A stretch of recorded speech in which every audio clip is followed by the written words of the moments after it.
Welcome everybody to Forza Horizon 4, and today we're taking a look at the 1998 Volkswagen Golf GTI VR6. Now this is part of the Mark III range, which was produced in various guises in various countries between 1991 and 2000, with nearly 5 million of them being produced, though obviously no way near that amount were made of this version.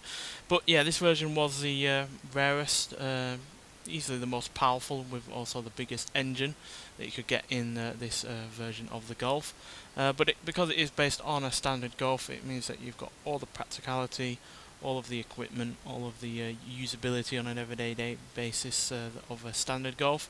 So yeah, you've even got a passenger airbag, which for a long while was a reserve of far more expensive cars, so to get it on a far cheaper hatchback like this is yeah, quite a big deal.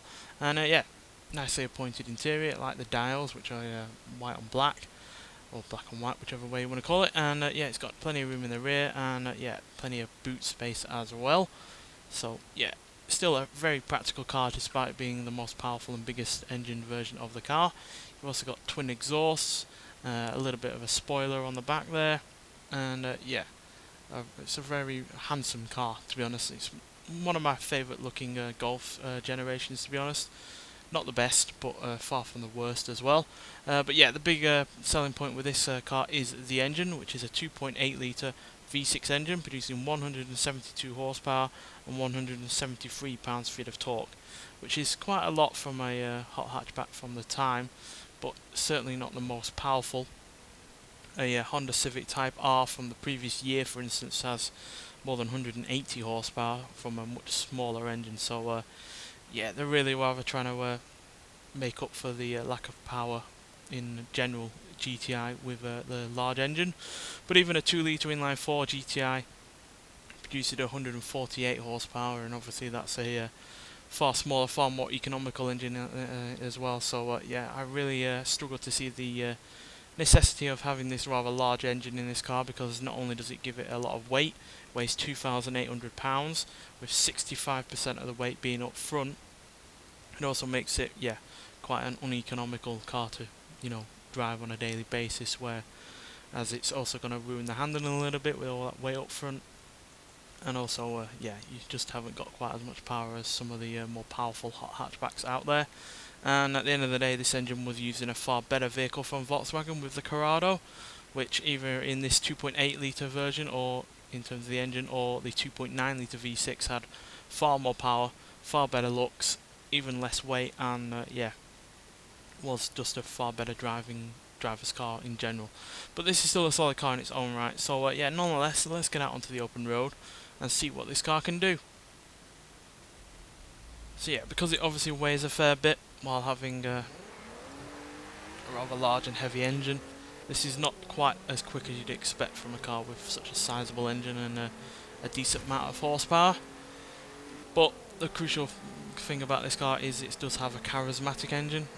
It might not be an engine that suits this car right down to the ground, but it is still a fantastic engine in its own right, and it's easily one of the best parts of this car, so I'll just let you listen to it for a little bit.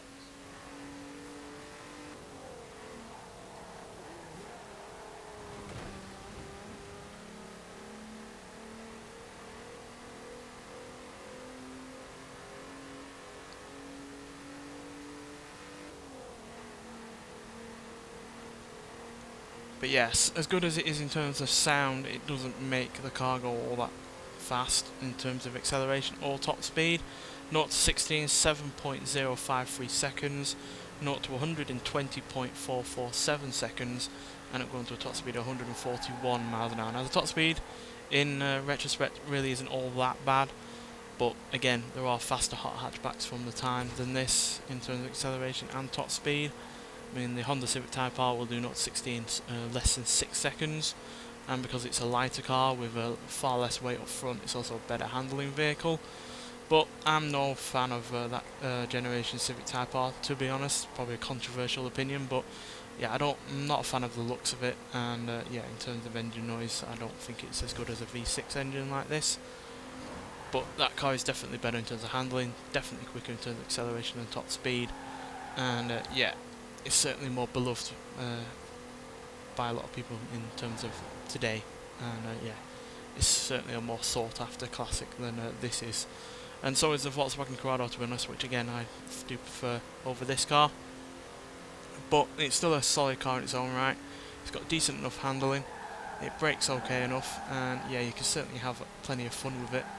And yeah, the engine does make up for a lot of its flaws in a lot of ways, even though the engine is in part a reason for those flaws. But yeah, it's still a good car, and yeah, it is nice to see that Volkswagen, even back in the 90s, were thinking of putting doing some rather silly things with their hot hatchback.